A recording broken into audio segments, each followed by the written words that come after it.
Hello, everybody. I'm back with more Alchemy Horizons Baldur's Gate draft action, climbing my way to Mythic slowly but surely, and I'm glad to have you with me.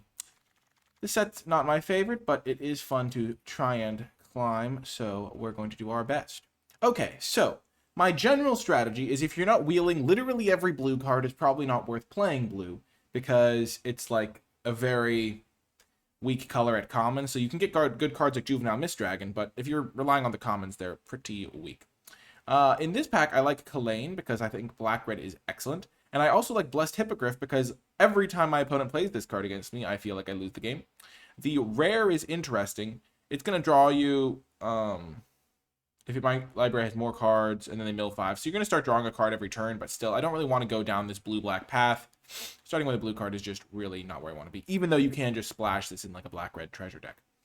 So I think the pick here is between the Kalain and the Blessed Hippogriff, and maybe even the Hobgoblin Captain, because I do like the Captain. I think I might just want to start with the Hippogriff. This card has been excellent for and against me, and I like starting with a mono-colored card. I do like Kalain, but I think this is going to be a good bet. And then we're going to try and keep track of what wheels out of this pack.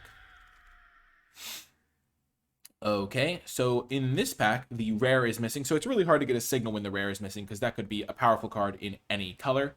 But looking at the commons in this pack, they are really nothing to write home about. There is Hill Giant Herdgorger as a solid common. I don't really like any of the blue ones that much. Scaled Nurturer is sometimes okay, but I just don't like the ramp, because I feel like I run out of stuff to do and flood out too easily. These cards are fine, but not cards I prioritize. The white cards are kind of bad. I don't really want to have to play either of them. The best card is honestly the Sword Coast Serpent, but taking a blue card early tends to end badly for me. So I think I'm just going to take the Herdgorger. Having a big guy, a lifelink, not lifelink, but a life gain card is pretty nice. And I don't really think I'm going to miss any of these other cards. This is the best card in the pack, but I don't really want to start down that path. As I said, if it wheels, maybe, but that's not that likely.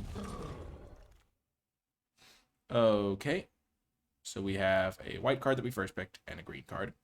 In this pack, an uncommon is missing and a rare is missing. So again, not really huge signal points. The commons are kind of like, there's a pretty great one in terms of Underseller Myconid. I like Flaming Fist Dusk Guard, and so I think those are the only two real considerations. I'm going to put slightly heavier weight on the Hill Giant Herdgorger pick compared to the Blessed Hippogriff pick, just because I second picked this, so I actually had to get past it. Not that it was a huge signal, because there was a rare missing out of that pack, so I don't really view these as signals at all. But Underselling Myconid is one of my favorite green commons. It just feels like it gums up the ground, ramps you towards your Hill Giants, and just makes your deck run smoothly, helps you with fixing if you need to. So it's just a great card. These uncommons aren't great. And I think the Dusk Guard is a pretty significant step down from the Myconid. Myconid's just like a pushed card. Like 3 mana for 2/3 worth of stats that also taps for mana and then dies into another 1/1 is great. And there's another Herdgorger. 4 green commons in that pack. Okay. So now maybe we're going to start being able to see some signals. Pick 4. Rare is missing, uncommon is missing, common is missing. One thing you can do is you can sometimes figure out which cards were in the pack. I'm pretty sure they still see them like this, where there's at least one common of every color. So white, blue, black, red, green. So we can't get like a complete read on it. Because like if there was no black common, for example, then we might be able to say, oh, the person's drafted a black common. I think Gates to Manorborn is much better than some of the other ones, because you do have things like the Myconid to ramp into the thing. Knoll Hunter can be nice as well. It's just like a 2-drop that can trade early, which you really need, and then later on it can actually like grow a little bit. This isn't my favorite card, but it's a reasonable one. I just would rather stick to green a little bit here. I think gates are not something you need to prioritize, really. Okay. 2 uncommons missing. Rare missing, common missing. White, blue, black, red, green. And then Band Together is the best card in the pack, and also in my color of green that I've chosen. And so I'm going to go this direction. One of the other reasons I like taking Knoll Hunter is some colors are better at getting 2-drops than others. And green, I feel like, is one of the ones that doesn't have as many that I'm happy with. Scale Nurturer, not being able to trade early, is a kind of big downside. So I don't like Scale Nurturer as much. And so that's 1 2-drop you don't have access to. I forget the exact. Oh, and then it has the 2 mana 1/1, which I don't love either. So if I want to be green, that's one of the best ones. Jade Orb of Dragonkind can actually be pretty great too, but I like Band Together. Get myself some removal. Removal is really important in this set because you can stop the double team creatures before they attack sometimes.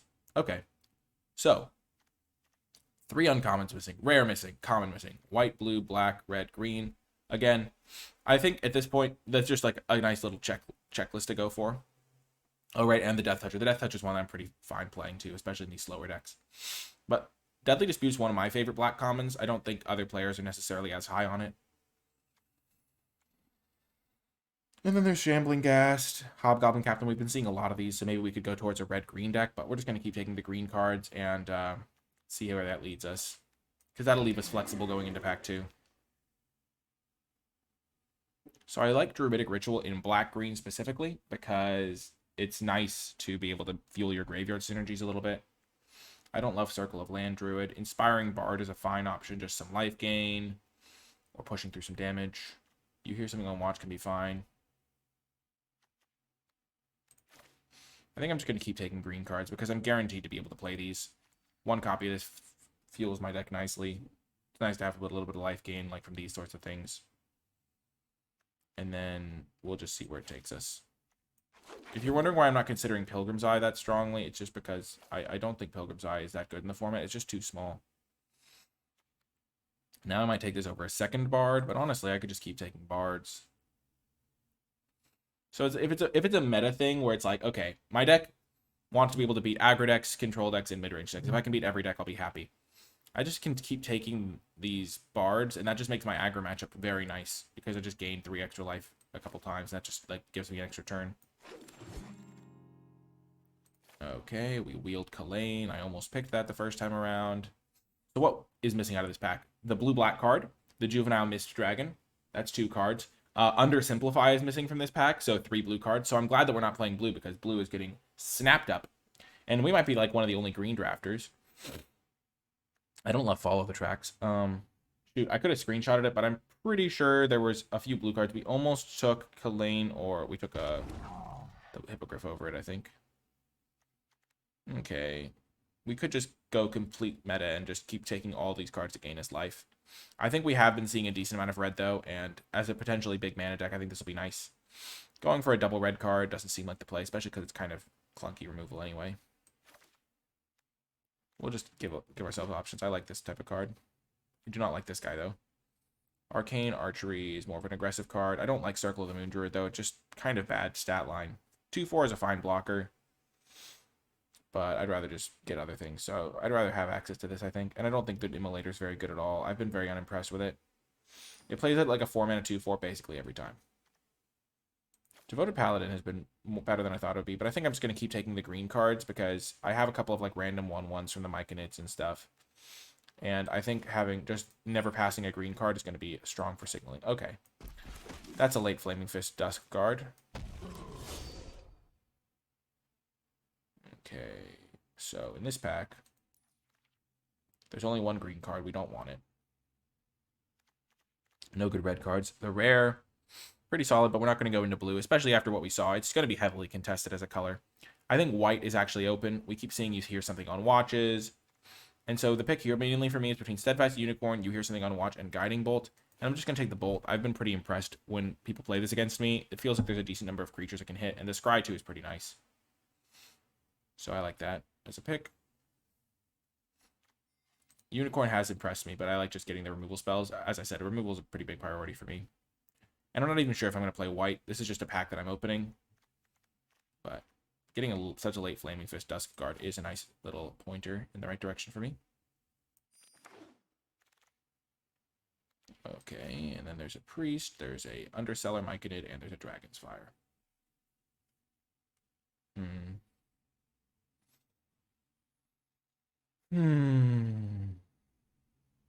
there's a Mephite's Enthusiasm.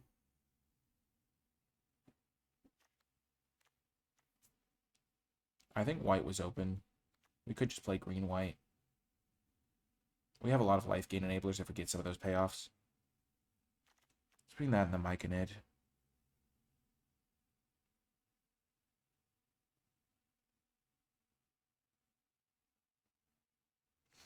Putting the priest in there. I'm just gonna take priest, I think. And then just kind of lock into green-white. Kind of rewarded to some degree. Pegasus Guardian can be pretty good, I think.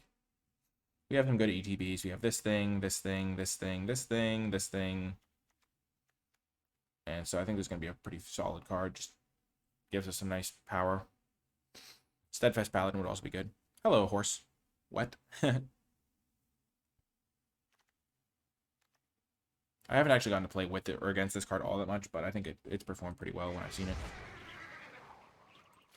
Beautiful. If we can get the Trelisar and wheel the Celestial Unicorn, that would be beautiful. Lots of good black and red cards, which is kind of what you'd expect because we didn't see a lot of them pack 1. Trelisar is great. We have so much incidental life gain. Okay. We don't need the Guardian Naga because we already have a few top-end cards, but I do think this is a fine top-end card to play. So I think I'm just going to take Soldiers of the Watch. Makes the Poison the Blade better if I do decide to play that. So once you know you're in white, you gain access to a lot of stuff. Wow, just some solid red. You gain access to like a lot of 2-drops. Like white doesn't really have to worry about 2-drops because Soldier of the Watch is pretty fine. Flaming Fist Dustguard is pretty fine. The 2-mana 2/2 lifelink is pretty fine. And yeah, I think You Hear Something on Watch is a reasonable pick. How much removal do we have? We have Band Together, Guiding Bolt, and that's it. So let's take You Hear Something on Watch. I don't love the card. I might not play it. I think it's got some merits, but the problem is it doesn't stop everything. And I do like having 1 Steadfast Unicorn. This card wrecks me sometimes, and I think 1 copy of it is pretty much great in a lot of decks. And I think it's better than another You Hear Something on Watch. It's just so much pressure from this 1 card. Not a single card for me, so we'll just take this Knoll Hunting Party. I have not been impressed by the Scouting Hawk. Sure, it can ramp you, but it's kind of like the same problem that Pilgrim's Eye has, except it doesn't always get you what you need. Just a 1/1 is too small for 3 mana, generally speaking, in this format. We wheeled Myconid. Wow, we are the only green drafter. We're cruising. I love improvised weaponry in this format, by the way. This card is so good for me. It's been doing so much work because you can kill their small double team creatures before they do anything with them. Yeah, this is a dream. We're the only green drafter, I think. We're just getting everything we want.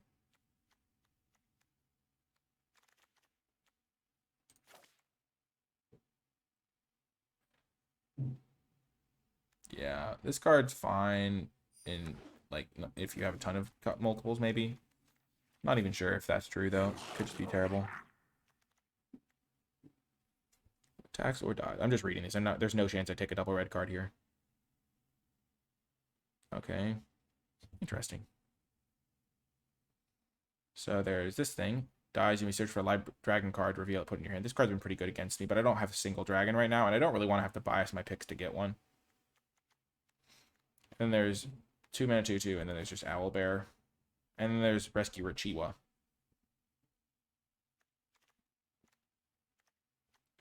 I do like the Rescue Rachiwa. And I have some pretty good ETBs. But I think I'm just going to take Owlbear. I'm at the point where, oh my gosh, Wrathful Red Dragon getting past. This is going to be insane. This is going to be a brutal pack. Red did not seem open pack 1 necessarily. I mean, I got Gates of Tumbledown kind of late, but this could have been a really good red situation. Could I still switch? We have 1, 2, 3, 4, 5, 6, 7, 8, 9, 10, 11, 12, 13. I don't think we can get 10. We don't want to have to worry about getting 10 playables. We already have a lot of life gain synergy and everything. I'm just going to take Band Together. Stay the course. Stay disciplined. Oh my gosh, this card is actually insane. I played with this card 1 time, and it just... I feel like this card's nutty. Just incredible card. If we play this for X equals 4, we can get back so much stuff. And if we play it for like 5 or 6, which is totally doable sometimes, it just takes over.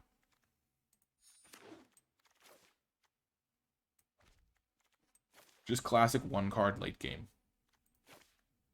Patriarch's Humiliation. Let's see. 17 creatures.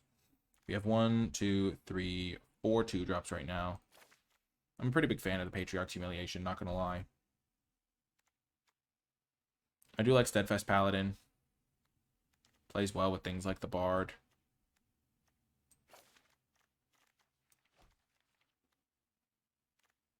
And it's great with Myconid, which is a good point. But yeah, I was going to take this anyway, just because I like the card. Huge. One of the reasons why I like taking Priest of Ancient Lore over basically everything, and also why I like Owlbears and all these ETBs, Icewind Stalwart just becomes like a second copy of Priest if you have enough of them, or enough good ETBs. So I'm going to be getting extra 1/1s, or being able to get extra life gain, or card draws the best. But yeah. I think I'll take Soldiers over. Honestly, Portable Hole could be fine. I might just take Portable Hole. I've been wanting to... There are a lot of like cheap cards that you want to deal with before they get to attack you. I don't think I need the Bard. I don't think I need the Shepherd. I might just try the Portable Hole, because I haven't played a ton with it.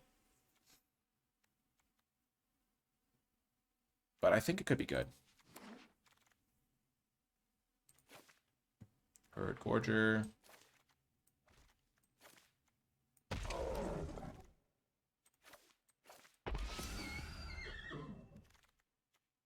The Chiwa came back. Let's go. I think that's better than the Paladin. Just gives you so much extra upside. So we have 5 2-drops.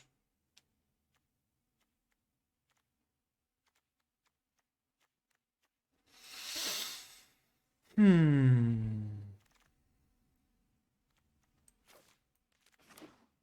don't know how good 2 Portable Holes are, but we'll see.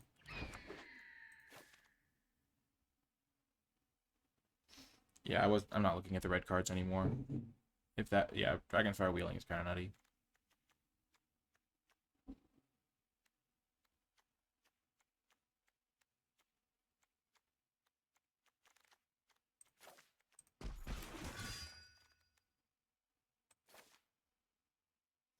I can confidently cut Poison the Blade. Okay, so this deck has too many cards right now. So you have to figure out what I want to do.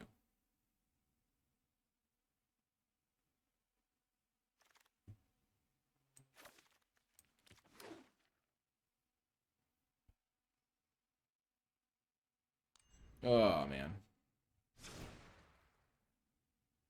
So we have currently 48 cards. I'm not going to add any of these 3 back. I don't want Poison the Blade because I have so much extra removal. I don't really need random situational stuff like that. Don't want Scouting Hawk. Okay, so this is the cards I'm choosing between. How many creatures are here? I've got 22 creatures, 9 non-creatures. So I'm probably going to be cutting creatures. Up here, I like Pegasus Guardian because I have a lot of good ETBs to reset. 5 6-drops is probably too many, but I do have the Myconids to ramp into them. But I think I can start by trimming 1 Herd Gorger at the very least. Easy peasy. Next, let's just move kind of down the chain here. Not sure I need both Inspiring Bards. I have cards to ramp directly from 3 to 5. Cut a Bard. I don't think I need the You Hear Something on Watches. I might be the aggressor in certain situations. Letting them attack me lets them trigger Double Team. And I do have to cut something. I think Portable Hole is a card I want to try. Let's just put all my removal over here. I'm definitely keeping the Ascend from Avernus. That card is crazy. In the right spot. Okay.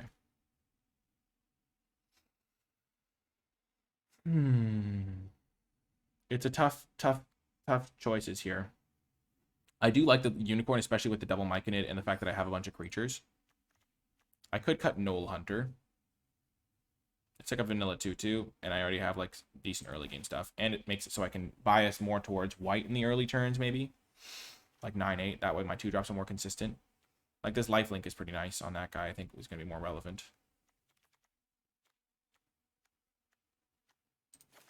We got another Bard.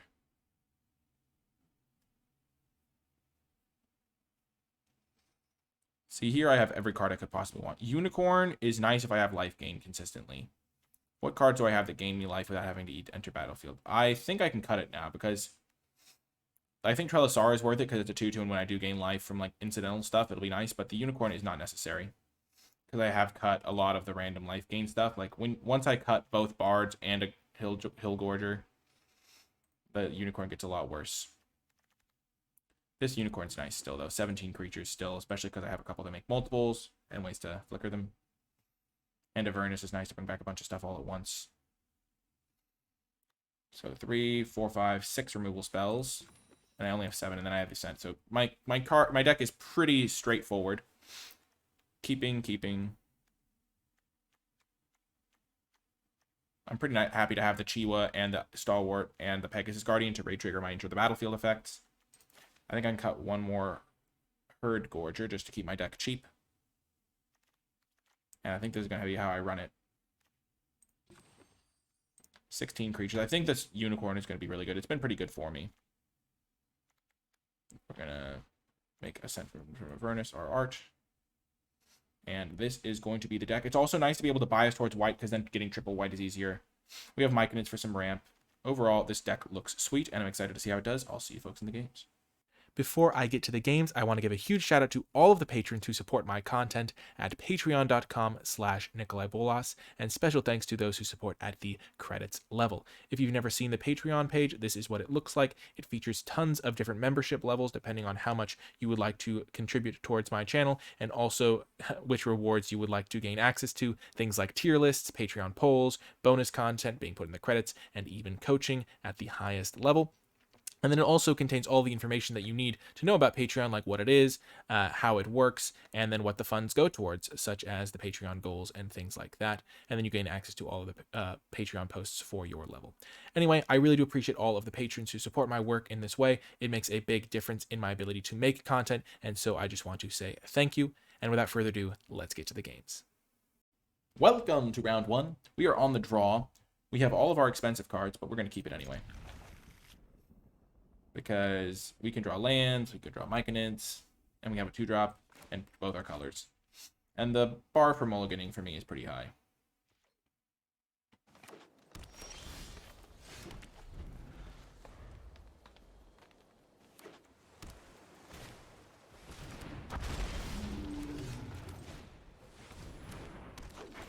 Corlessa.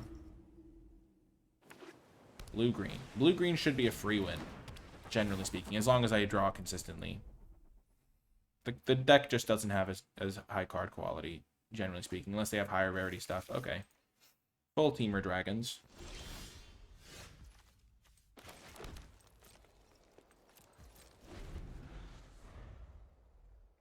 Maybe I can use the Guardian for something.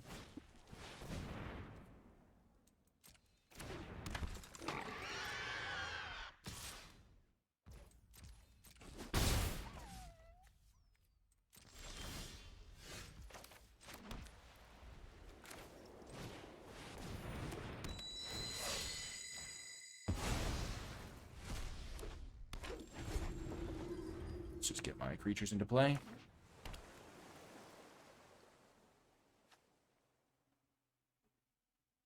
This card's terrifying.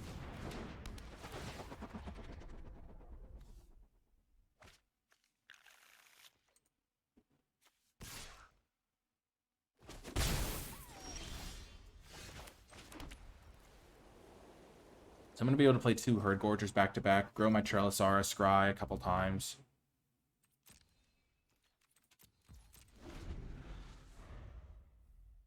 Maybe I have to just use Patriarch's Humiliation on the Raga Draga.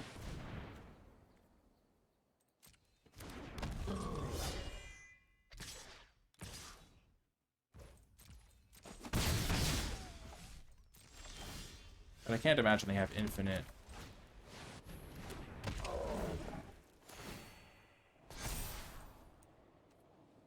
Not really feeling the Chwinga right now. If I draw a land, I can go Owlbear, flicker it. Sure. Once I get 4 creatures, I can kill this thing, potentially. Which would be grand. I'm going to play this so I can have the Patriarch's Humiliation with mana to kill that.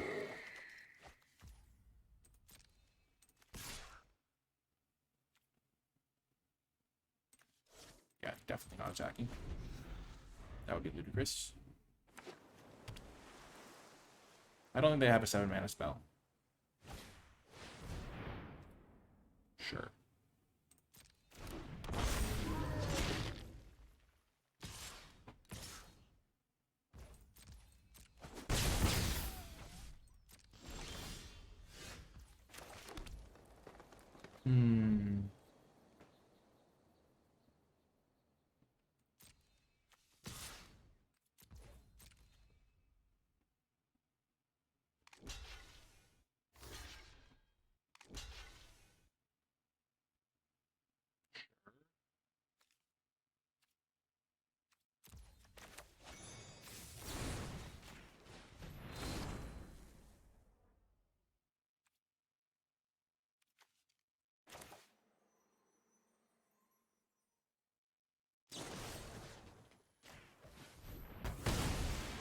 Killing that now because it appears they don't have a bounce or anything, so I know that they don't have that.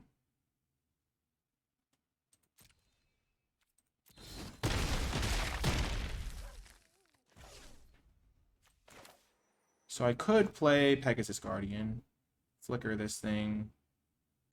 I'm just gonna do this, so.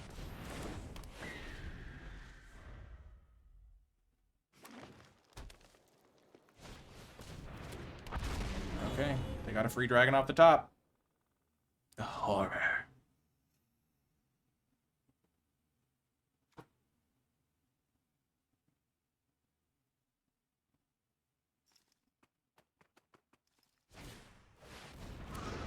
Who you gonna bounce?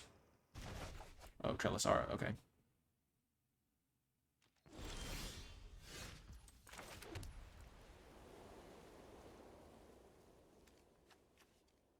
So I can attack.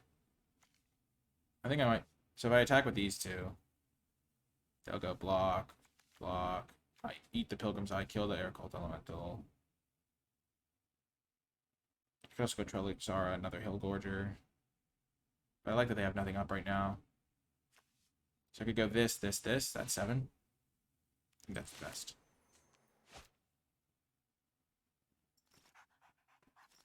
And I think eating a Pilgrim's Eye is nice because it gives them one less jump blocker.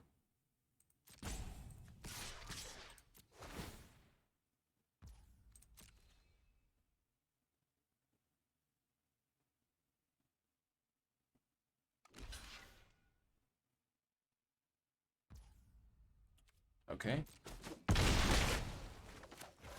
So in that case, I get to go for my original plan.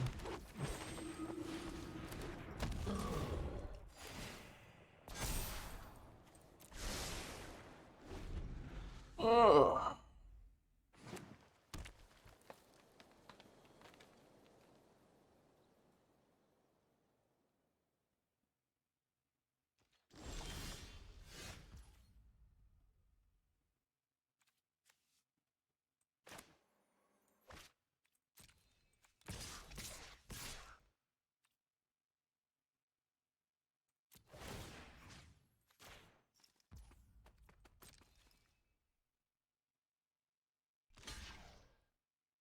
Which?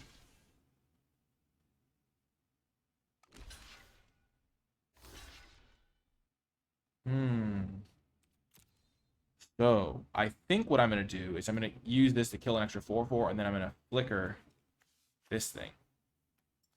Maybe? Because this way I kill an extra 4/4, but I don't know if that even matters, because maybe killing the flyer is better, and I just flicker the Herd Gorger, and then I just have lethal flyers. I think it's still better to keep my flying stuff, it's got to be. Kill this thing.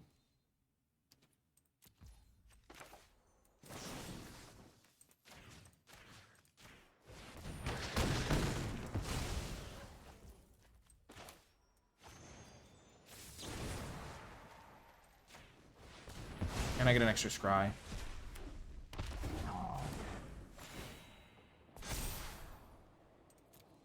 Don't really want that. Hey, Gaelon.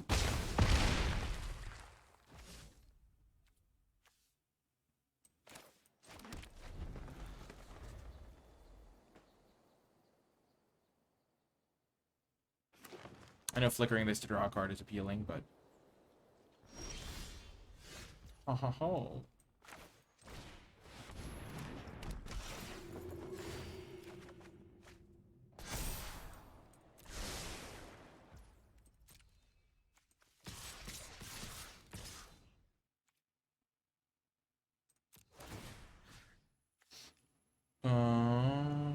Shoot to the sky. No. So I think it makes the most sense because they have a double block on that. They're gonna have the Herd Gorger double block option anyway. Take this guy with the Herd Gorger anyway. It's just more damage. I guess I should have attacked with this because if they block there, then they have to chump everything else. But they kind of have to chump everything else. Oh my gosh, yeah, guy. Funny. That was a game for the ages. I mashed up against Guy off stream, and we had an insane game. I cast literally every spell in my deck, pretty much. He cast a lot of spells in his deck, too. I think we both had like 4 cards left. Insane. But yeah, this deck is going quite well for me. This air conditioning unit turned on without knowing how. Oh, it's controlled by the wall. Okay, we have a good keeper. Nice little keeper. So it's kind of a cute synergy. If we play the Dusk Guard first, it'll perpetually make this thing an extra power, which will then make the copy an extra power, which is just cutesy and definitely worth doing, I think, because having a couple extra 3/1s is nice. It's all about that duplication. We're playing against another blue deck, so free win. No, I'm kidding, but the copy does not get the extra power. Conjure a duplicate. Perpetual effects do not copy. Well, good to know.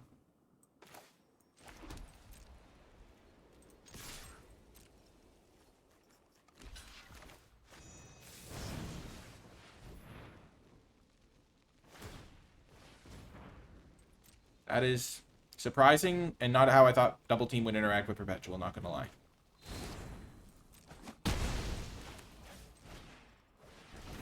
I'll take the 3/1 anyway, though, I guess.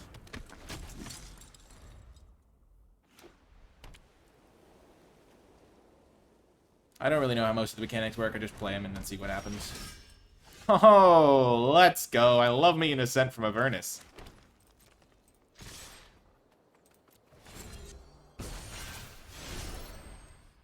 Yep, you were right.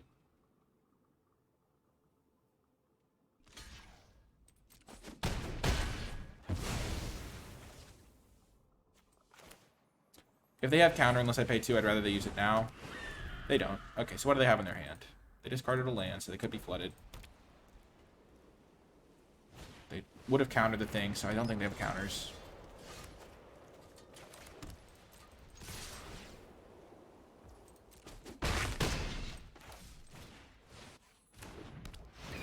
Okay, so they don't have deal damage to attackers. They don't have counter spells. They could have, like... Oh, a black card. Oh. Ouch. Wrecked.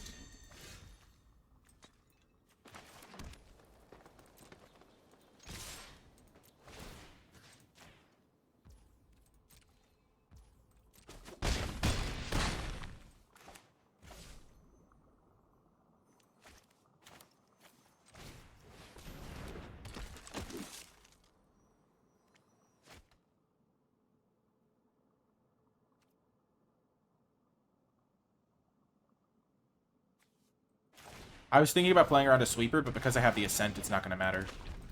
Like, if they played a sweeper here, one of the sweepers would let them kill all of my creatures and keep their guy.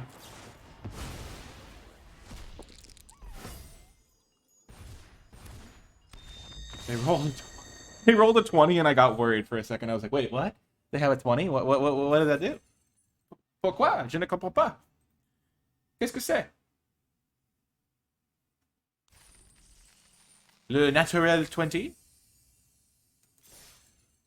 The Artifact Sweeper. I was thinking of the one that chooses party.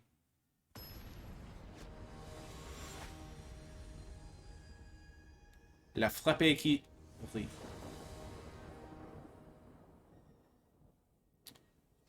Oh, this is tough, but we're going to keep it. Both colors. You got to just trust the heart of the cards. So we just have to survive, trade off creatures, win with Ascent, pretty much.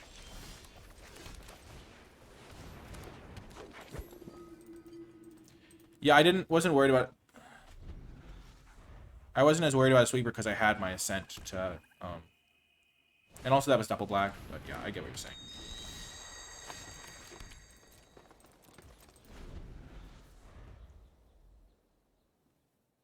Don't do it! Don't kill my Trellisara, please! Please!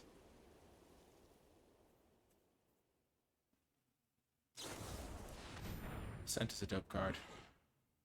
Ouch. That wrecks Ascent as well.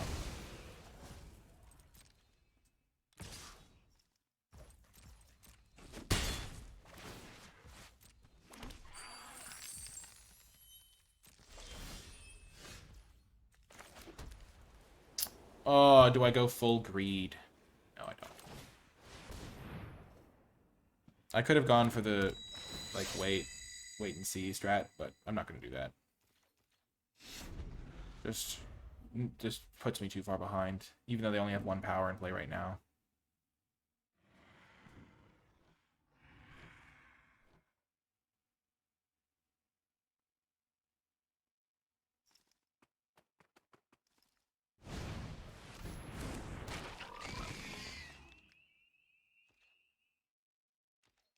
Oh, and they're missing land drop, so it was definitely key to get a blocker out. Not going to use Guiding Bolt on a gray slot. At least not right now. Yes! Yes! Yeah, it's the fact they're going to get extra treasures. And, like, if I don't do anything on my turn, they could play a 4-power creature, and then all of a sudden they kill this thing, they're hitting me for 5. They have a couple extra treasures, they're just deploying all their threats. It becomes such a nightmare. This is why you keep hands that have both your colors in them and stuff. It's just... So I could take 4 here and then use Priest to trade off with this thing later. I think that makes more sense. Just like about lining up threats. Also, I have Guiding Bolt that can only kill 4-power creatures, so maybe I want to use that there.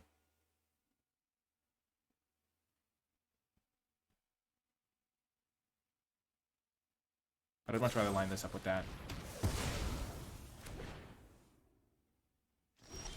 So see, the reason this works out so nicely now is because I didn't trade here. And so then they don't kill this, and so now I don't have a 2-1 lined up against that. So now I do this, and if I draw a land, I can even play the Mic in it as well.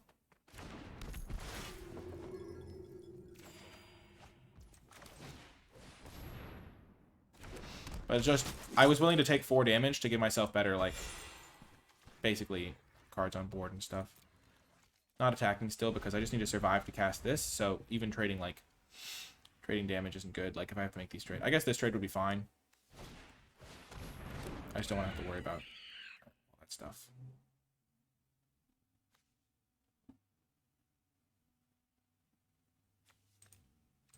So this will give me an extra mana. So if I play this, I'll be up to 7 mana almost, and I can eventually get to 8. Cast for X equals 5, get everything back, win the game. I'm not going to try to get too greedy. Okay. I'm going to make this block, because the 3-1 can still threaten to trade with the Horde Robber. Sure, Hippogriff is fine.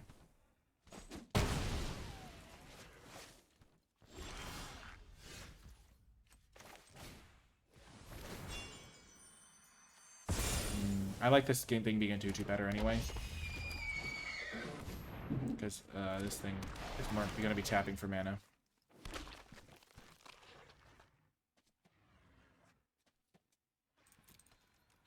No reason to trade. I have a wide board with a Steadfast Unicorn.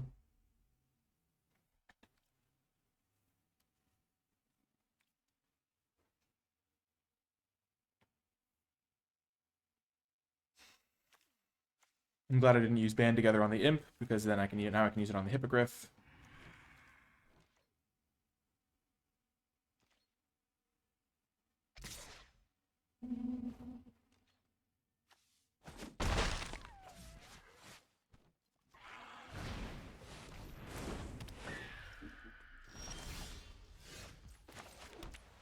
Play land. Use Unicorn.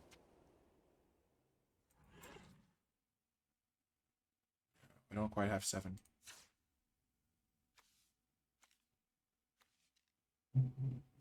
Oh, the way it's highlighting it makes it look like it's tapping more mana than it is. I'm not going to attack with the Unicorn. That would be ludicrous.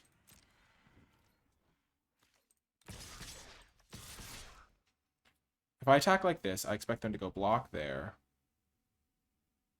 Block there. So I'm not going to attack this. Yes, I am. Because I do want to kill this thing. Then I can tap 3 to kill this thing with a super punch. Am I fine trading this off there and keeping my guiding bolt for later? Yes, because I do have this ascent. I don't want to attack here because I don't want to give them even the option of trading.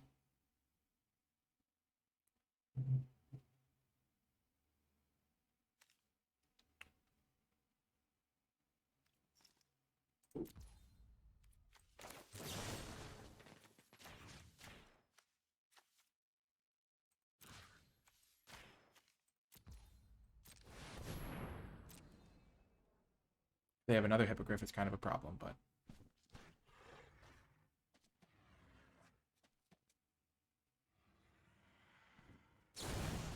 Oh, that's brutal.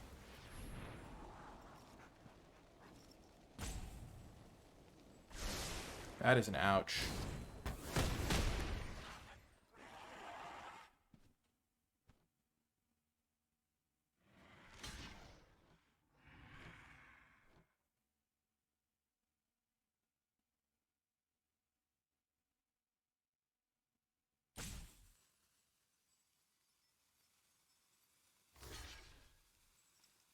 That's an ouch.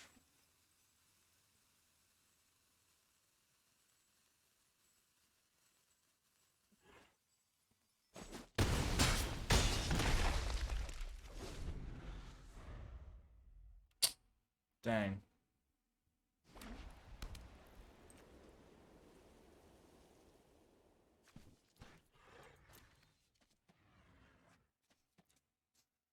Gosh darn it. Gosh darn it.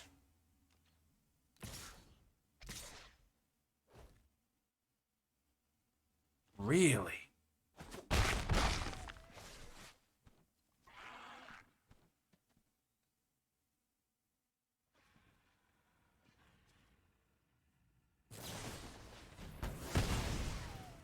Fair.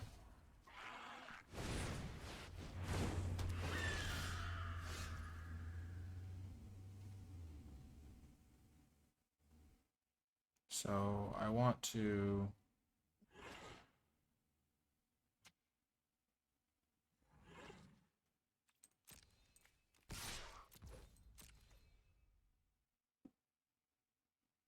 attack. And then I can... They have 4... They're going to have all their guys flying next turn. So this is 2, 4, 6, 10, 11. I'm going to gain 1 life from that.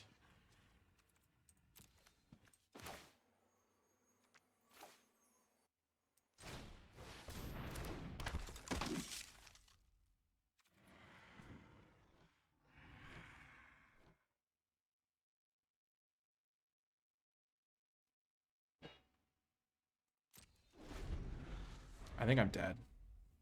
The 2 hippogriffs were too much for me.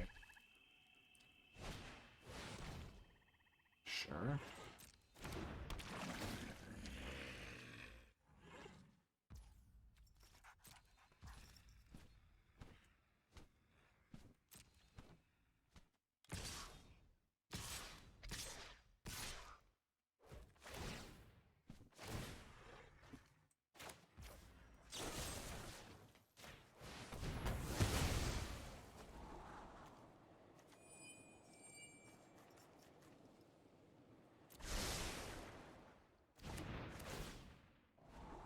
That's just rough. If I could have somehow... If I had saved my band together and I hadn't gotten greedy.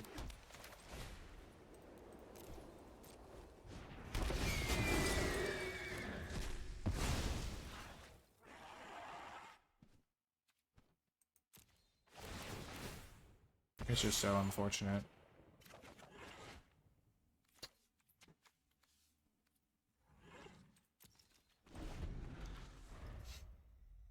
Oh, I need one more turn. Oh, I should have saved my band together. I got greedy with my attack, I guess. I figured it was worthy risk. Let's think. So if instead of going for my band together there, I had just waited for them to try and use their hippogriff. Because it was really the fact that I couldn't beat the Hippogriff, so I had to kill the Hippogriff. But I don't know if they would have ever tapped out of using it, but it would have given me more time to set up my stuff if I had waited on the band together. I don't know if there was ever going to be a window where they didn't have the second Hippogriff up, but not letting them play the second one was kind of the key. Oh, man, but I didn't have any reach stuff. But then they were going to have, like, 8 power in the air either way, but then I could have killed their 4-1. But then I wouldn't have been able to kill their 4-1. I think I was going to get wrecked by that Hippogriff no matter how I played it, potentially, but I could have potentially made it easier on myself. Oh, that's tough. That one felt winnable. Even if it wasn't. As I was saying, Hippogriff is a heck of a card. It just always wrecks me.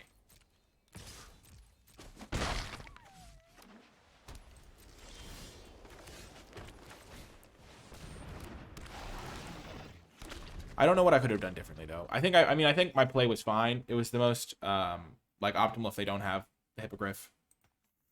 Beats everything else.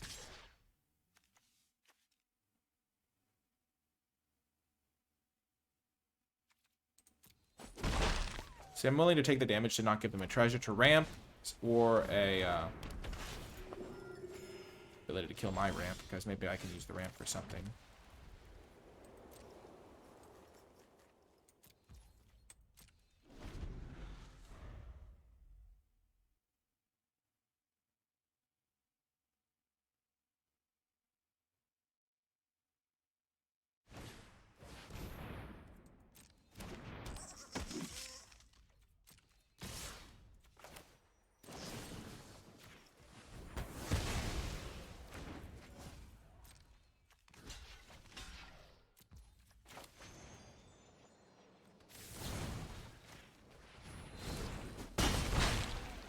Again, I don't want to give them a treasure.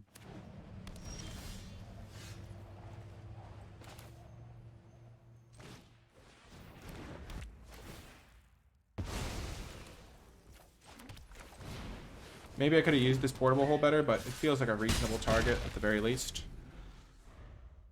Because I don't want to give them a treasure or let them kill my 1-1 or whatever.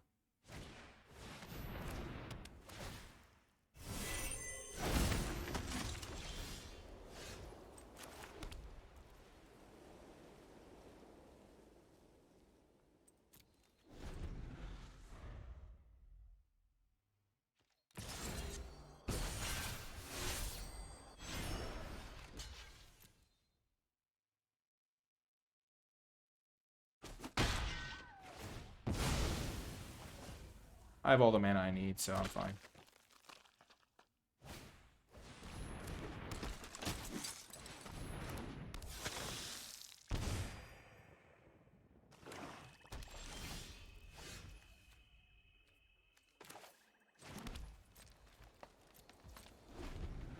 I can block that. I'll save this. Portable hold maybe not the best, but I'm excited. I'm interested to try it out.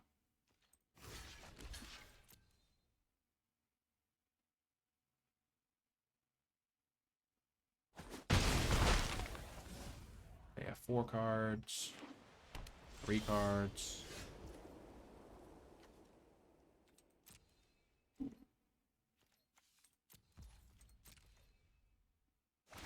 Yep, 4 cards again.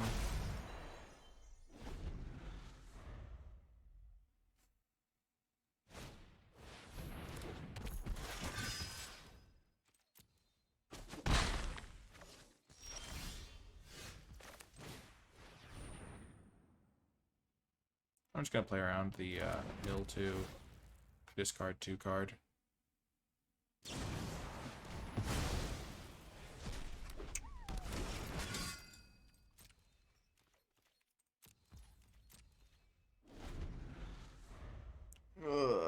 And it's a 3/3, so my guiding bolt is useless. Oh gosh.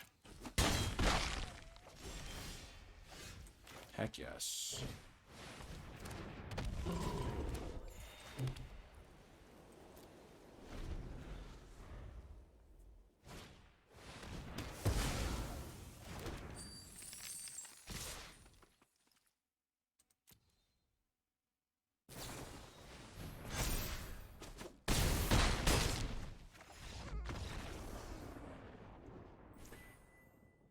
Punished for not playing all my lands. Oh my gosh. Can you imagine the swing if I'd played my land here so I could kill this thing?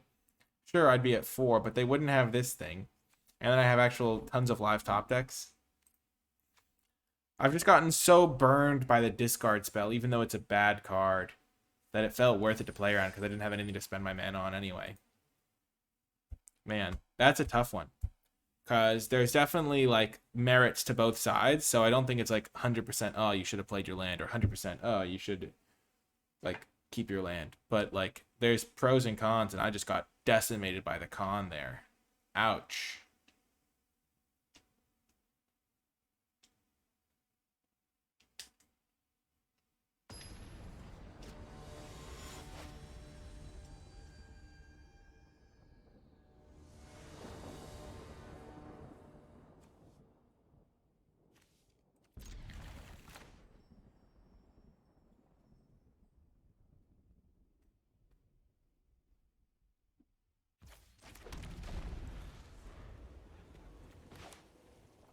I do have things like Owlbear that would also incentivize me to play lands, because then if I play the Owlbear and draw into something, I'd want to be able to play it.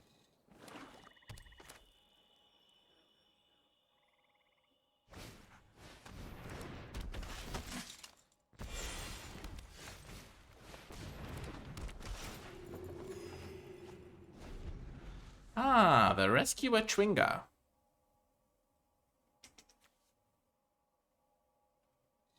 We got the little rabbits near him.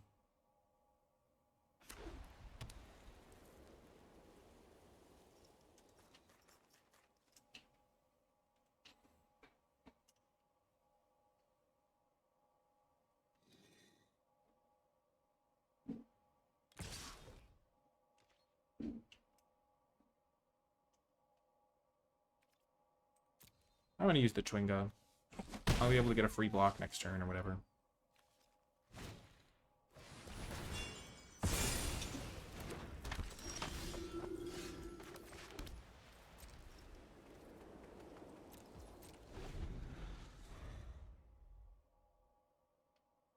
I can save the Hippogriff. Use it for a more valuable situation.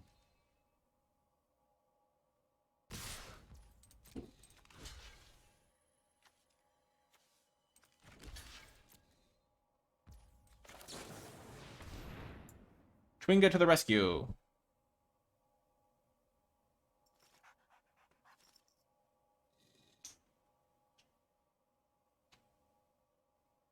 The longer I wait on the indestructible, the better it gets, probably.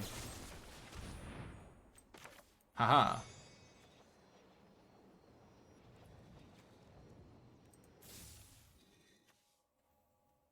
Oh, so I kill their 3-1. I don't have to bounce anything. I'm just way ahead on tempo.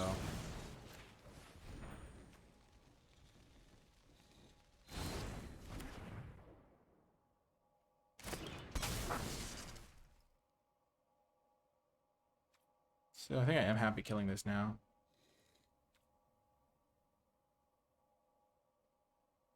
Because it's like a 2-for-1 in a different sense.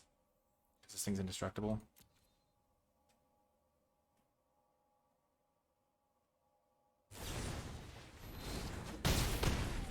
Gosh darn it. Wrecked again.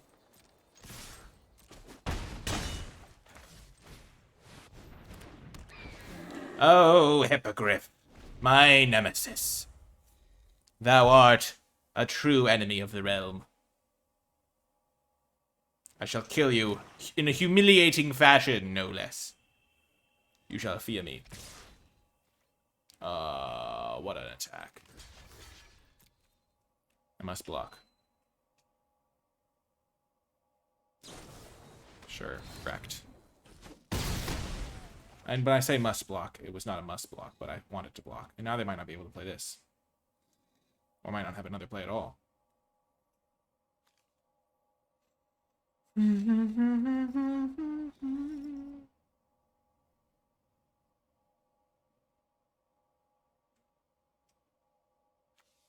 Armor of Shadows, eh?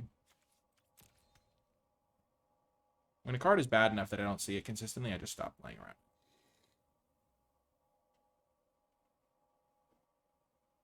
which normally would be the case with the discard spell, but... Oh, and now they're forced to do that? Beautiful.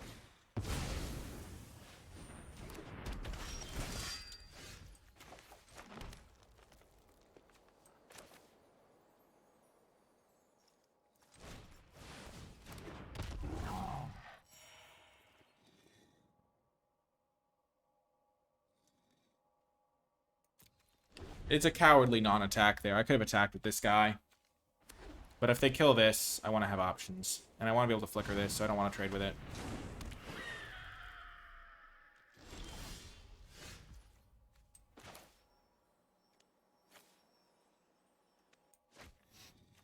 Okay, we're just going to play this nice and safe.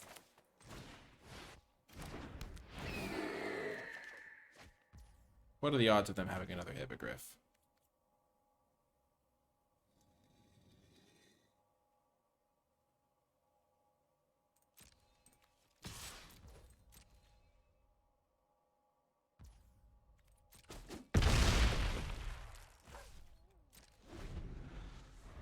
Pretty close to 0 because, and even if they do use it, I still get to do some work. Trade with almost all their creatures. I can wait for them to use it. I don't have to use Patriarch. So I'm happy if they triple block. The Dark Riddler. Come at me, bro. I'm ready.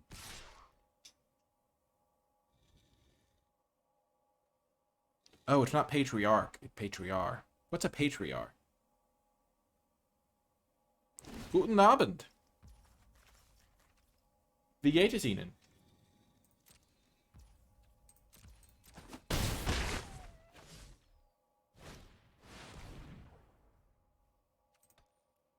We're going to stop on their main phase here so they don't get to use that.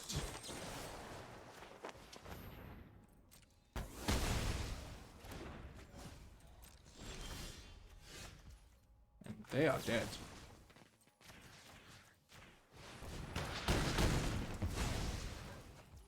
Mir geht es gut.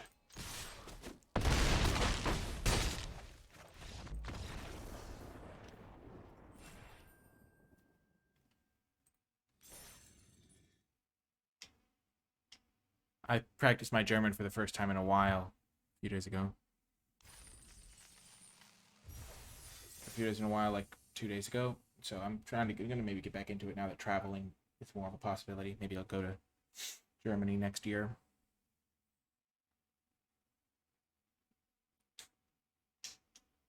Get some real life practice.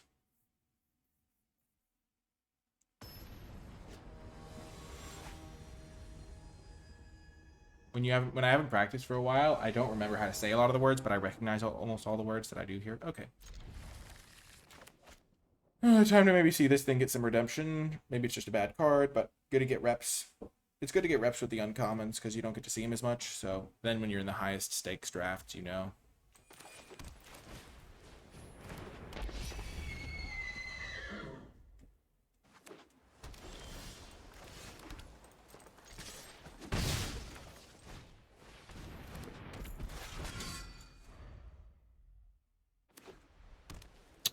Blue-white might be the worst matchup for Guiding Bolt.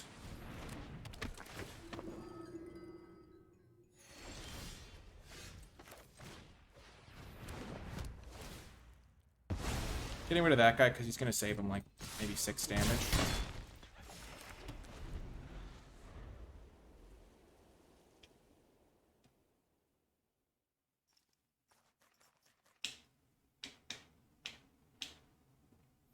If I don't find a target for this Guiding Bolt this game, and I don't... Oh, this is going to be good. Never mind. It'll work out.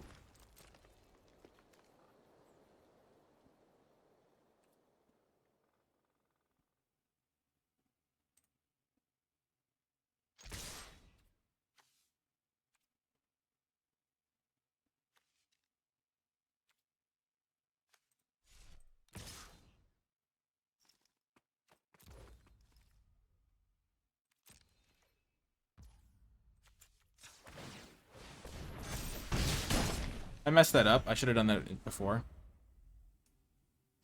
Oh, good game, Dark Riddler.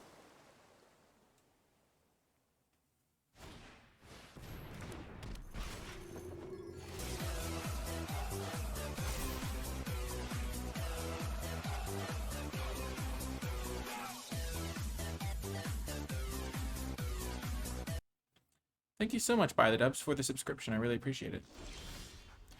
If they have... Oh, it burns! Oh, do they have it? Do they have the stupid... Ah, pain. Pain.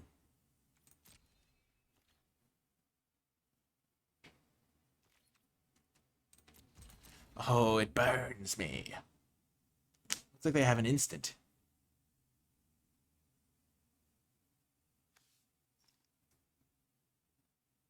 Name a more iconic duo than Nikolai and Hippogriff. How about Nikolai and my opponent having Hippogriff?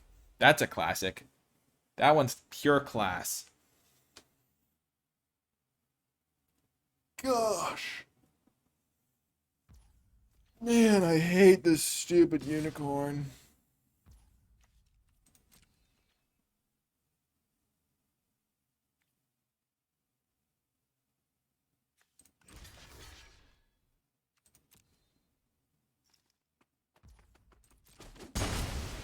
Getting that thing killed is actually surprisingly worth it against blue-white, because they have ways to flicker that. But nobody ever bluffs. It's not even necessarily a bluff, they just have the mana up.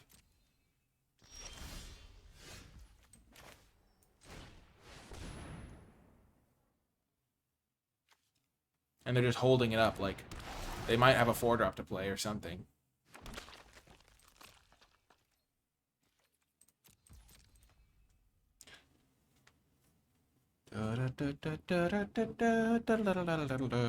And also, it's... Oh, you think you can get me? Well, think again! Rescuer Chwinga doesn't let his friends go to the wayside. Oh, no, no, no. You do not simply humiliate a unicorn. The unicorn humiliates you with the help of their clever friend, the Chwinga. Oh, yes. So they did have a card that was a single white. It was just a different card than I thought it was. It will be Riddler. Riddler!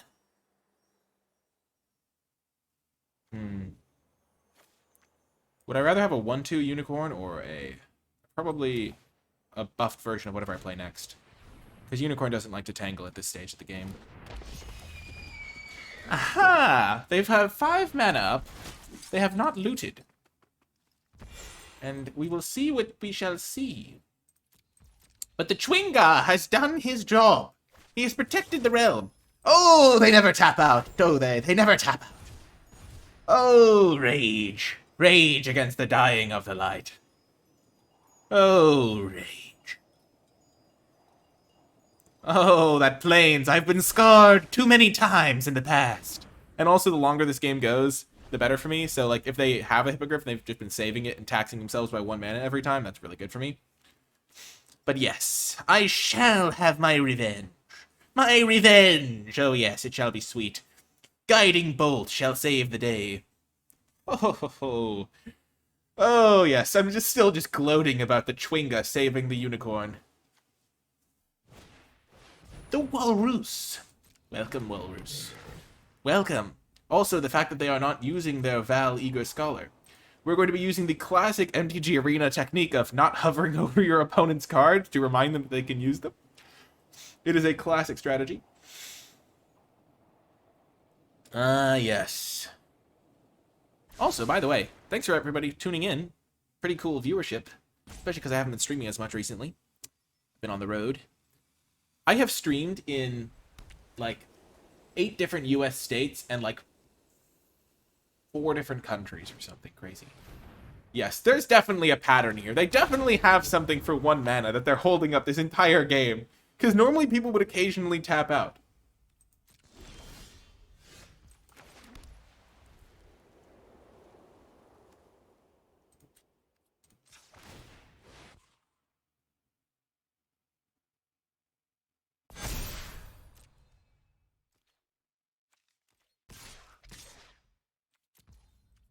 We're fine making some trades. Let's see if they go for the indestructible now. Maybe try to eat one of my creatures. Just gobble it up. Especially because I only have 2 mana. What could I have for simply 2 mana? There's nothing I could have. Please, you know how it is. Well, well, well, opponent. Well, well, well. The walrus must die. I'm not killing their looter because they already have a looter and they're not using it. Oh, the hippogriff.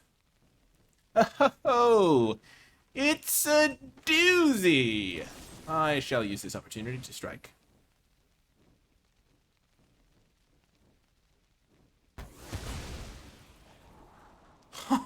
Oh, beautiful day. A perfect day for a steadfast unicorn, you might say. Do I have the mana to flicker? I have 3, 4, 5, 6, 7. I do not quite have the mana to flicker everything and play this. So I'm going to play them in this order. Mission accomplished. The hippogriff has been found.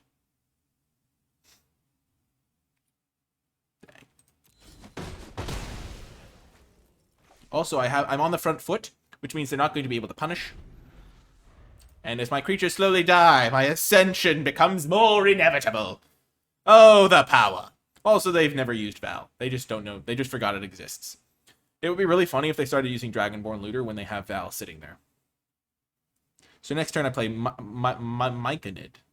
I don't know why I'm struggling to say some of these words. Maybe they have a second griffin. Oh, the hippogriff. The hypocrisy of it all. But it's nice to win the stare-down match. The unicorn did die. It faced the music, as it were. No! The Ranger Squadron!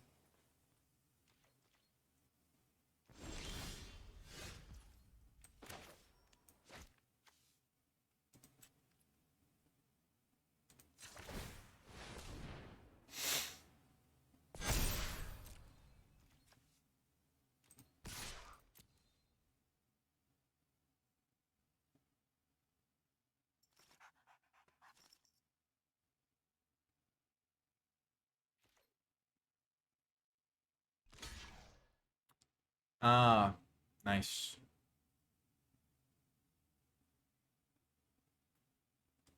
Do they have another hippogriff? Another hippogriff? Ah, yes. Hippogriff down. Yes, and then next turn I'm going to play Pegasus Guardian to flicker a... or... to blink a Guardian.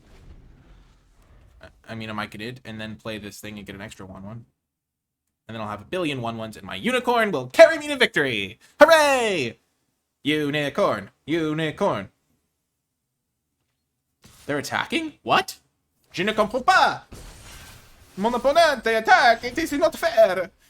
It is not fair at all! I have 8 mana, so I can get a pretty beefy attack. But they had to tap out to play this thing, pretty much. They'll only have 1 mana. They won't be able to counterspell me. I'm kind of cold. I'm right next to the air conditioning. But I don't want to turn it off. It's a classic Catch-22. Actually, it's not a Catch-22 at all. That book was crazy, by the way. If you've never read Catch-22, you get to a certain point in the book where you're like, ah, I totally get it now. And that happened relatively early on for me. And I was like, oh, yeah, this book is crazy. It's a pretty good book. I really liked it. It's very interesting. Bum ba bum bum ba bum ba bum bum ba bum bum ba bum bum ba bum. I almost botched that.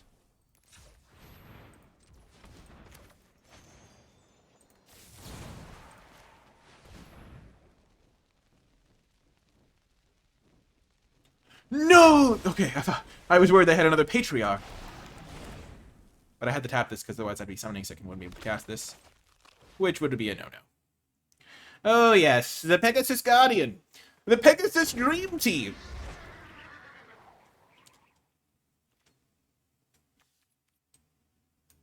So I have about infinite 1/1s right now. I have 1, 2, 3, 4, 5, 6, 7, 8 creatures. These 2 are going to be used for mana, but then I'll still be able to double buff all of these. So 3, 4, 5, 6 creatures. And you know, the double buff on all those creatures, pretty powerful. Oh my god. I should have put a bet on whether they would loot with Val before they looted with the Dragonborn looter. Yikes. That's funny. Mirror Twin followed the channel. Thank you, Mirror Twin. I just like shouting out follows occasionally. Fun little usernames. Stretching the knees out. Oh, feels good. Oh, Hippogriff, you're too late! The damage is already done, Hippogriff. Oh, Hippogriff. Your weakness shall not go unpunished. Oh, I have a Hippogriff of my own. You shall soon feel the wrath of the Hippogriff. Okay. We shall buff up our team.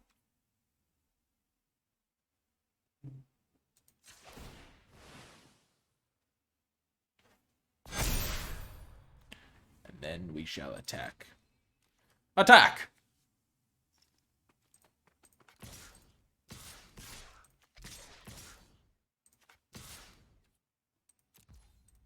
I'm going to attack with everything. They're going to want to kill the Steadfast Unicorn, and then next turn I'll go for a big Ascent from Avernus.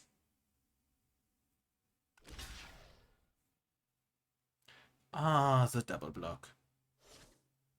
I'm not sending in the Myconids, because I need to make sure they live, so I can cast this for 5 next turn.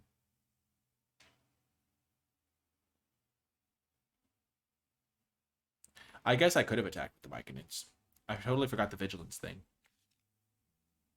Yeah, that would have been better. Because that's an extra 5 damage going their way that I probably could have just killed them. TBH. It's actually an extra 7 damage.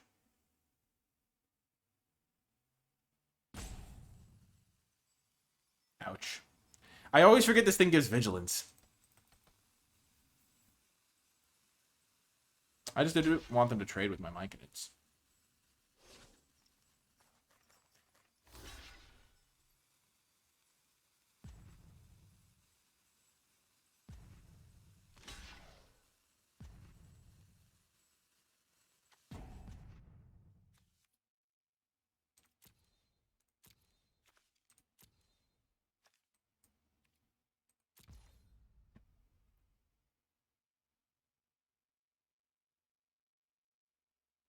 They're leaving themselves dead on board.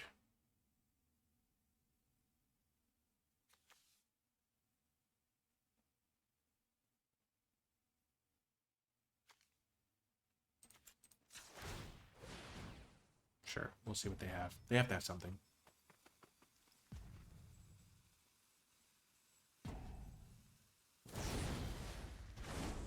Okay.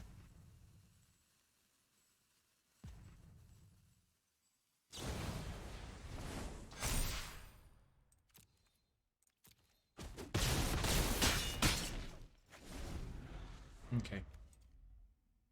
So the next turn we can either use 5 or 6. Hopefully 6.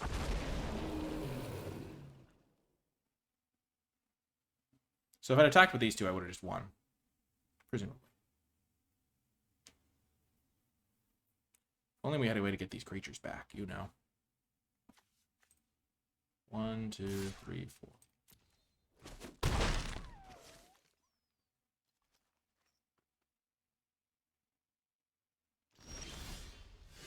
Okay, I'm going to be greedy and play this thing first. Look for a land. I don't find it.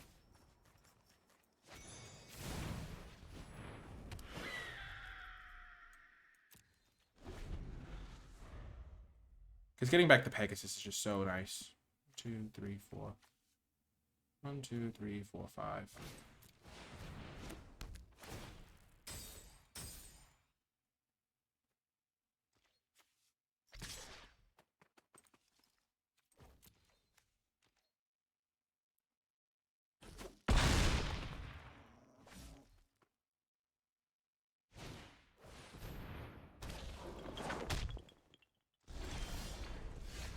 There we go. They don't have any blue mana, which is nice.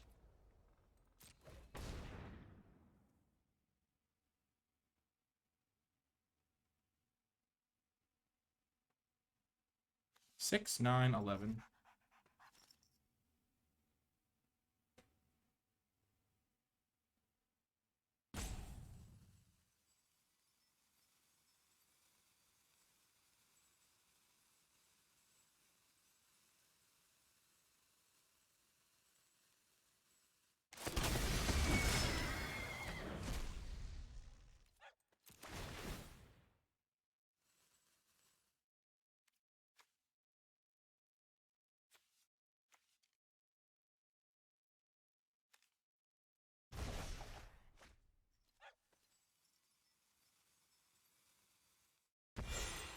I feel like we're in good shape.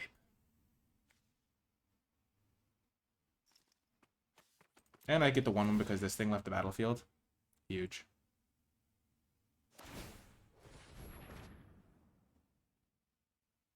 I've got to be able to win this. I've got to. 6, 8, 9, 10, 11, 12, 13, 14, 15, 16. If they have exactly 2 pumps from like 2... Oh, man. You see something on watches. That would be so brutal. No, but I have a flyer to block.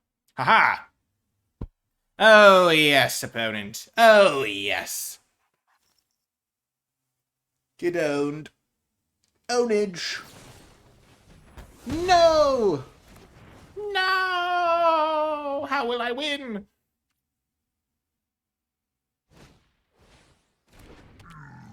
Okay, so they have 1, 2, 3, 4, 5, 6, 6 blockers. I have 1, 2, 3, 4, 5, 6, 7, 8, 9, 10 attackers. And I know what this card is. It's an exile. 1, 2, 3, 4, 5, 6. 1, 2, 3, 4, 5, 6, 7, 8, 9, 10. And they don't have any lifelink.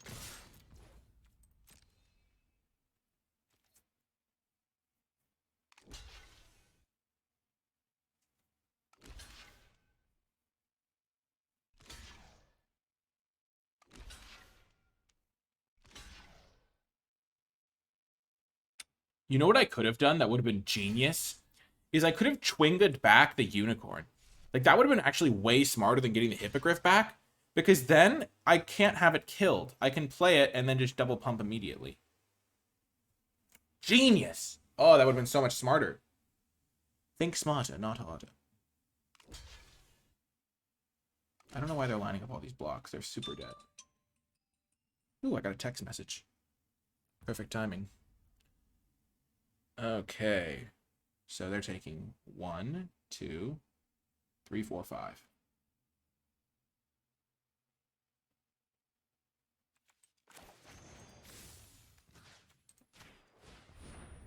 Might as well.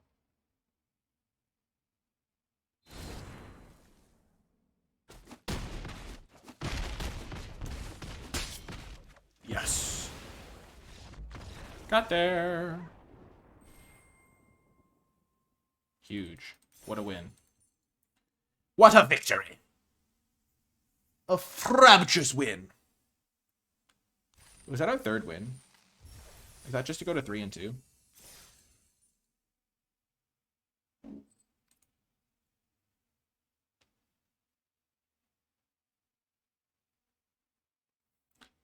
Did I play yesterday? I did. I did play yesterday. Was I playing black-red Alruns?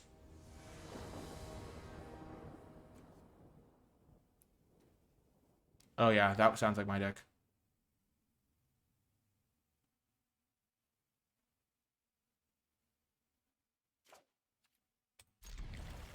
We shall keep.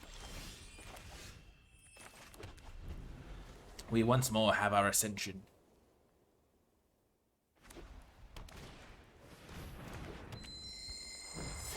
Gosh, getting to trade 1-for-1 with this card feels so good.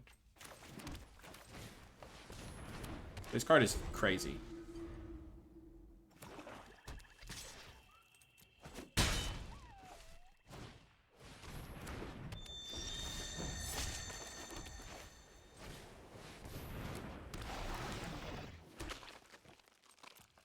I should have attacked. What am I doing? That was a really clean attack.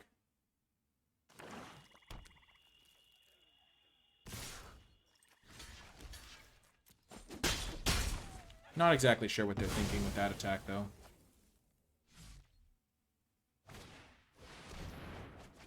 Ouch.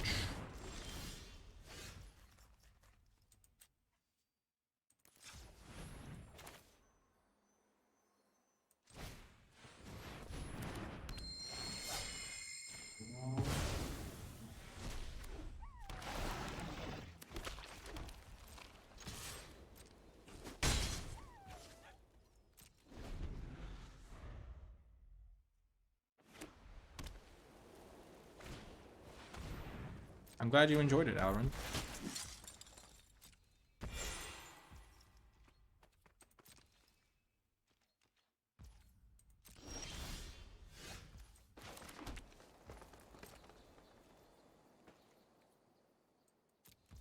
So they have 6 cards and I have 4. My board position is roughly equal. So I'm roughly 2 cards down. But I have this thing which is going to be super good if I get to the late game. And it looks like we're headed for the late game.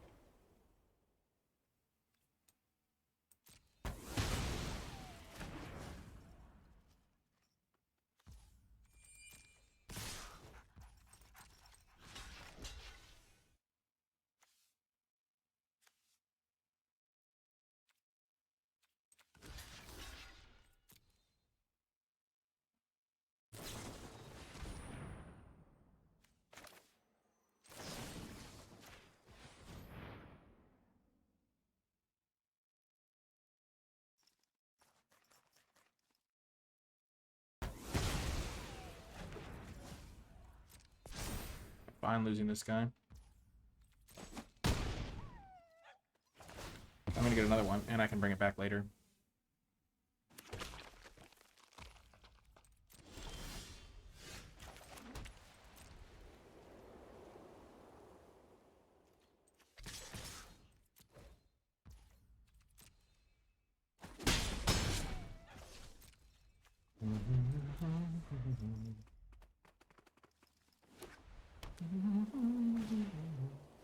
Ah!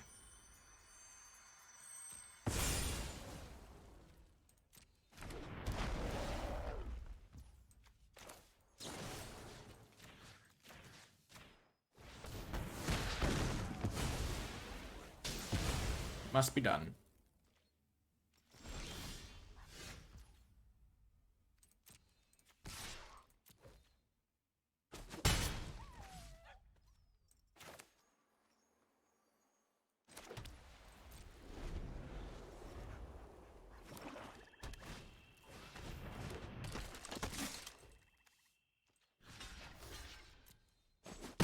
That's a good feeling.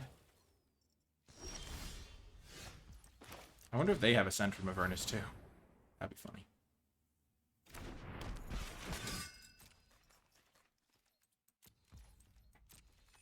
How many creatures do I have? I have 1, 2, 3 creatures in the graveyard.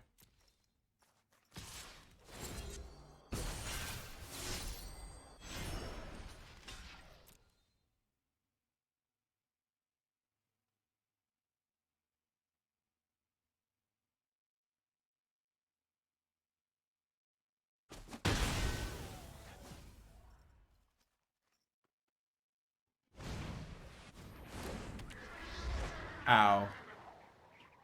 That's painful.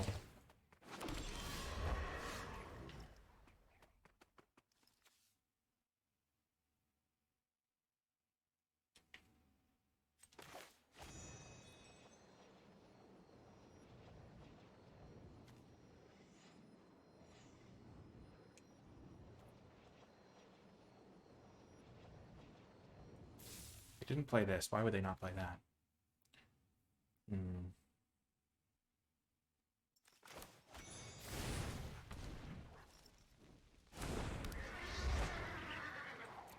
That's so brutal. Guiding Bolt has been a complete waste of space in my deck for the most part. Oh, that's painful as well.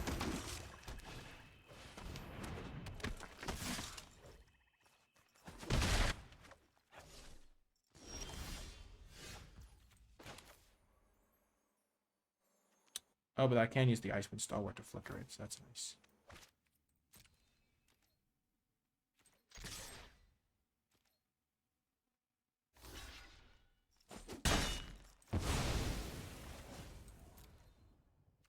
So it's X equals 4.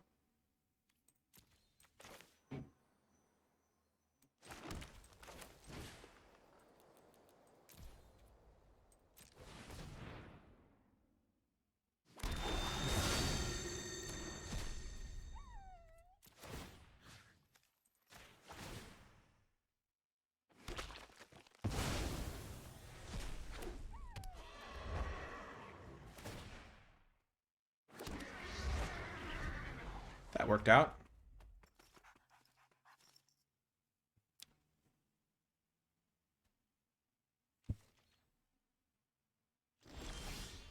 Nice draw.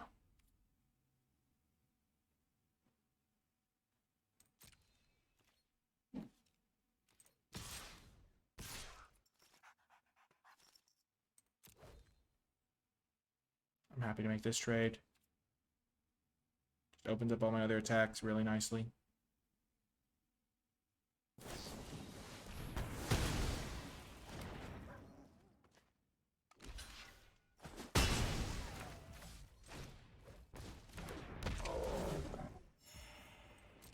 Next turn I can attack all.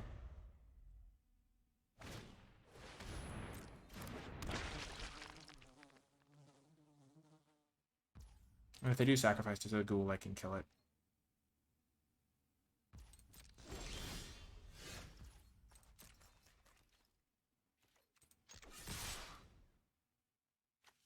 Block. I don't have great blocks. It was neutralized by a patriarch thing. Perfect.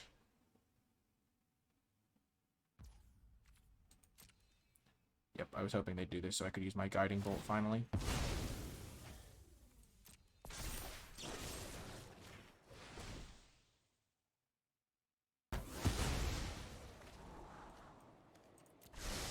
Chwinga's pretty nice. I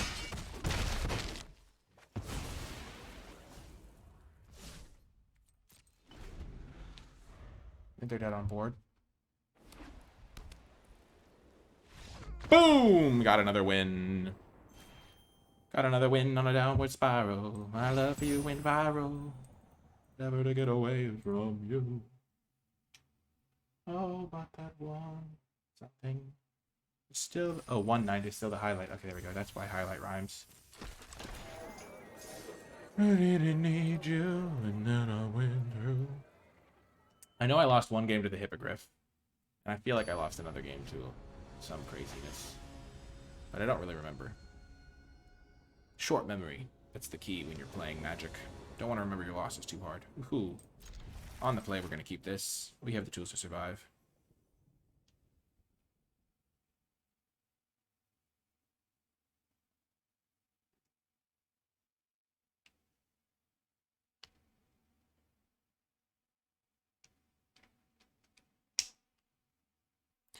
I'm trying to translate, but I don't know how to translate that.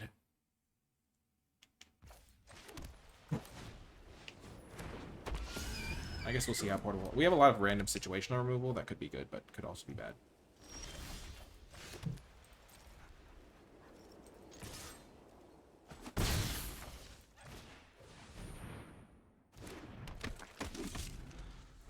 I do kind of like the persistent thing as well.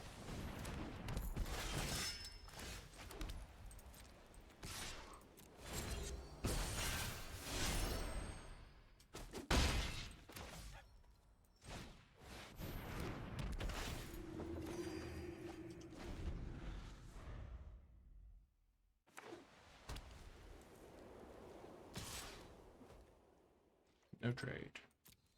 I don't want to trade the priest because I have a ton of synergy effects that work with the priest. This is why I like Portable Hole, kind of, because this feels so good.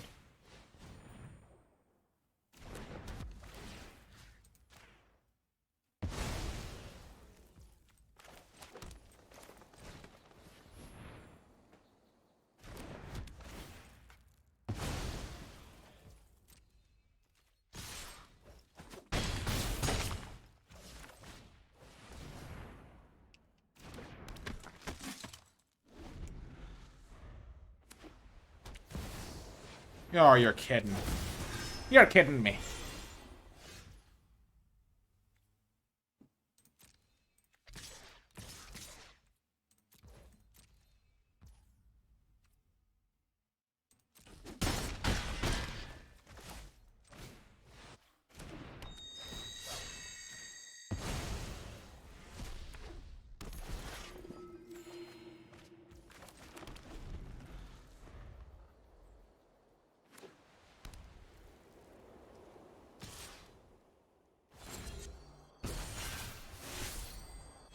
So they're going to have a 4/3 lifelink, probably.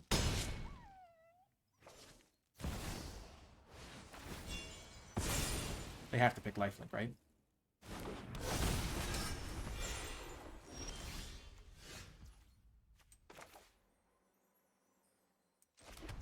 Okay, let's think. So I attack with all 4 of these. They have to block. So they're a functional 12. If I buff and attack all, and they block here, so they save 4, they take 3, 6, 9, 10, 11. And I still get to follow up with a guy.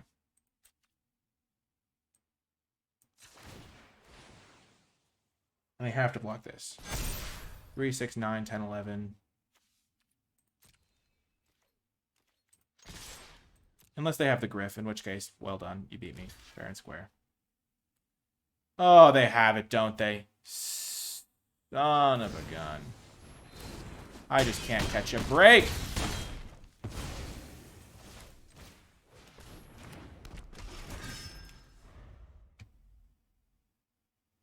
Oh, it's so brutal.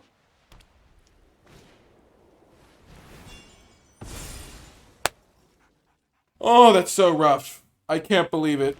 Just devastating.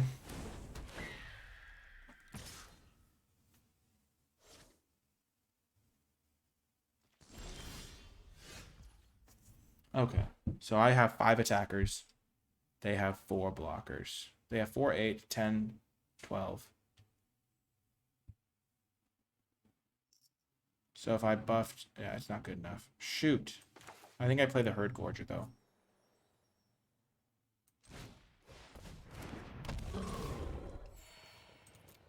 I can't believe it. I cannot believe that their stupid Hippogriff wrecked me again. Oh my gosh, this card is so dumb. Also, this card's just stupid, but, you know. Oh my gosh. I could have played around it, too. By playing Myconid and this thing instead of buffing.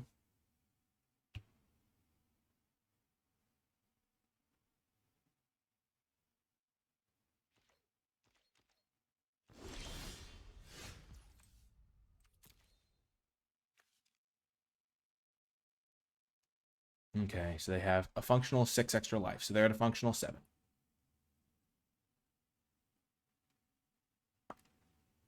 And I have 1, 2, 3, 4, 5, 6 attackers. They have 4 blockers. If they have nothing, they go block this guy, block this guy, block this guy, block this guy. They're taking 3, 4, 5, which is not going to be lethal. So I think what I do is I attack with the Hill Giant. Because that can really screw with their blocks. Okay, take out one of their blockers. Play this guy. And then go for the win next turn.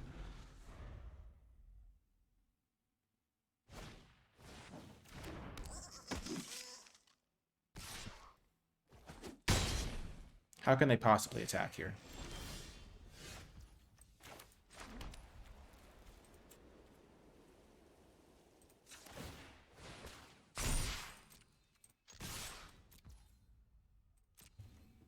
This has got to be good enough. Yes! Oh, Hippogriff. Oh, you thought you could beat me, Hippogriff. You even brought your friends, the champions of Tyr. But no, no, no, no. Not today, Death. Yes! Finally, the Hippogriff is dead. Oh my gosh, I hate that card. It always dumpsters me. Oh my gosh, we got there.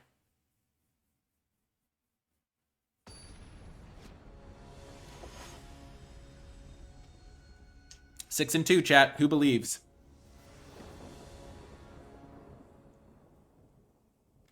Oh, we have our own Hippogriff. Oh, sweet, sweet. Oh, brave, brave Concord. You shall not have died in vain. I'm actually not dead, sir. You shall not have been mortally wounded in vain. I'm getting better.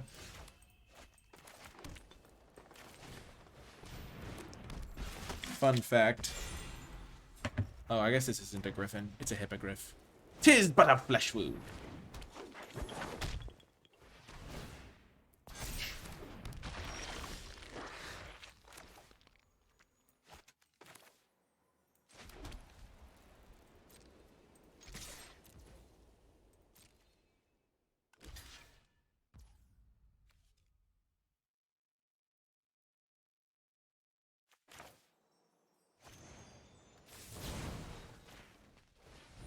We're gonna use both of our adventures to keep this alive, because it just keeps our smooth curve smoother.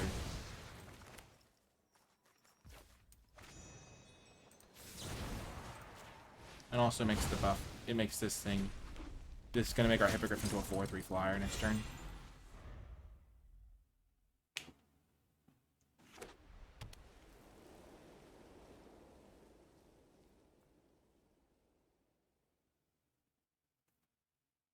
Opponent Hippogriff. Our Hippogriff is gonna be a 4/3. It's pretty sweet. Like pretty deadly. Boom boom.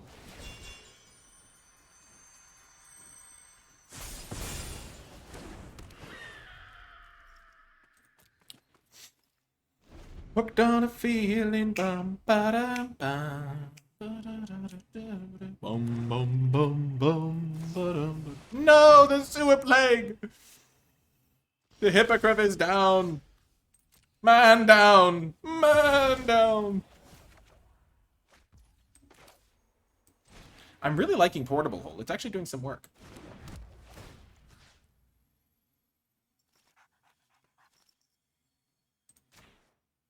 I think this is the better one to kill. And then we will not attack. And then next turn we can attack and play Pegasus. Oh gosh, Skullport Merchant. That card's great.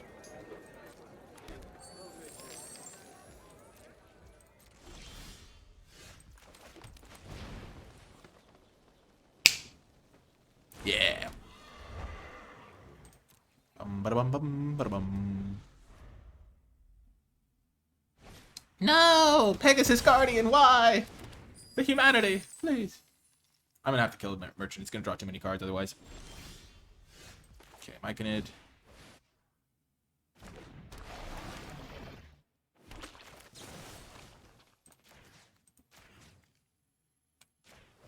No, Hippogriff! No, Hippogriff, please!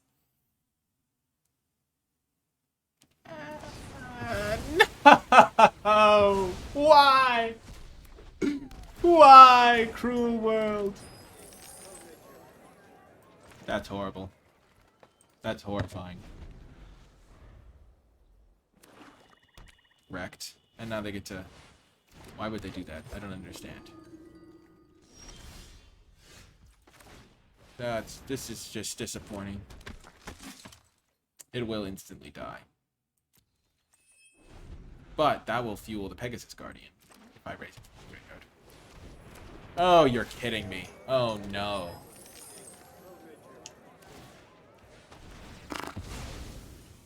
This is brutal.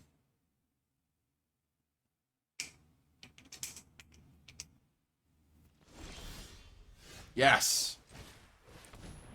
Give me another card draw effect. Oh, we're back in the game, baby. We're back in it. We're chaining together spells like nobody's business. Like there is no tomorrow.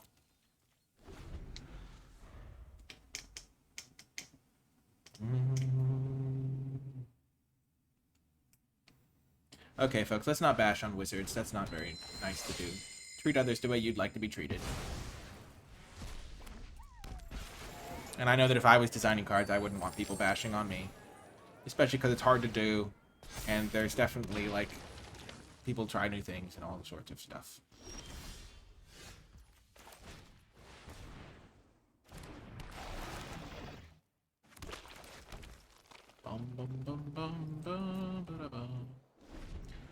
This is rough.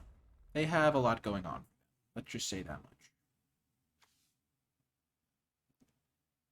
They've also screwed up because they could have played Pegasus and started churning out 1/1s and just beat me already. But they're just drawing cards instead.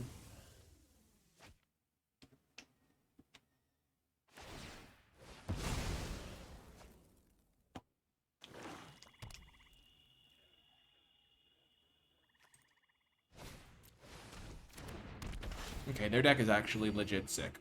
Let's get a... I don't think I have a way out. Oh, nice. That's a start.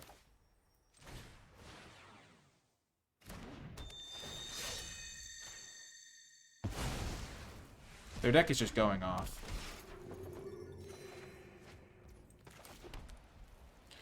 My big hope is that I eventually draw Pegasus and I just have an infinitely wide board. They have 3, 6, 7 creatures. I have 1, 2, 3, 4, 5, 6, 7, 8, 9 creatures. And I can just pump like 4 times and make a big trade and then Avernus it back.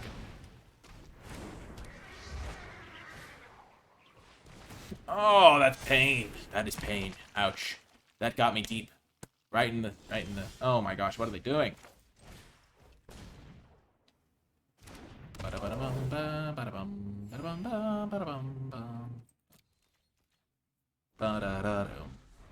have to kill this Minthara. I have to. I need to draw a way to kill it. They could be playing this a lot better. It feels bad because they're just hitting me with their superior cards slash the way things have lined up. Like, not being able to kill the Skullport Merchant and the fact that they had 2 of them anyway, it's just... Oh, that's pain. That's pain. Like, they could have beaten me like 6 turns ago. The reason I'm just like... The reason for this is like... Why are they doing this on my turn? Why? It doesn't make any sense. Oh, they want to get another Minthara trigger, but they could have gotten a 1/1, which is going to be a 6/1. Why would you do that? Why? The humanity. Oh, man. I think we're dead. We should have been dead long ago. Long ago.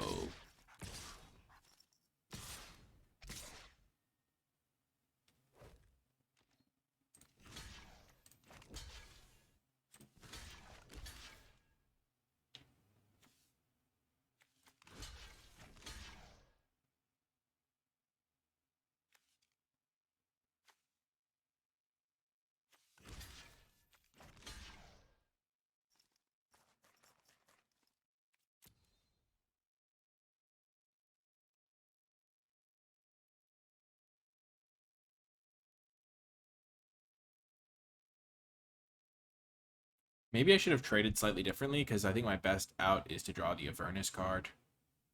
Also, I punted, because I forgot how Flaming Fist Officer works. Also, it would not be right unless they Hippogriffed me. Also, why the heck did they not just sacrifice something to Sepulchre Ghoul, which is Skullport Merchant, to keep their Flaming Fist guy alive? It's a mystery. Did you see that card shake? That was weird.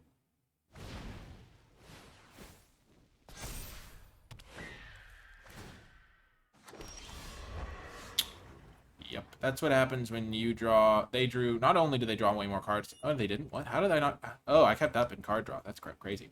This is what happens when I draw 11 lands and they draw 7.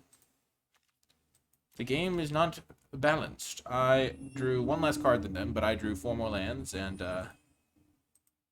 I just couldn't get the job done without the resources that they had. Well, we shall concede.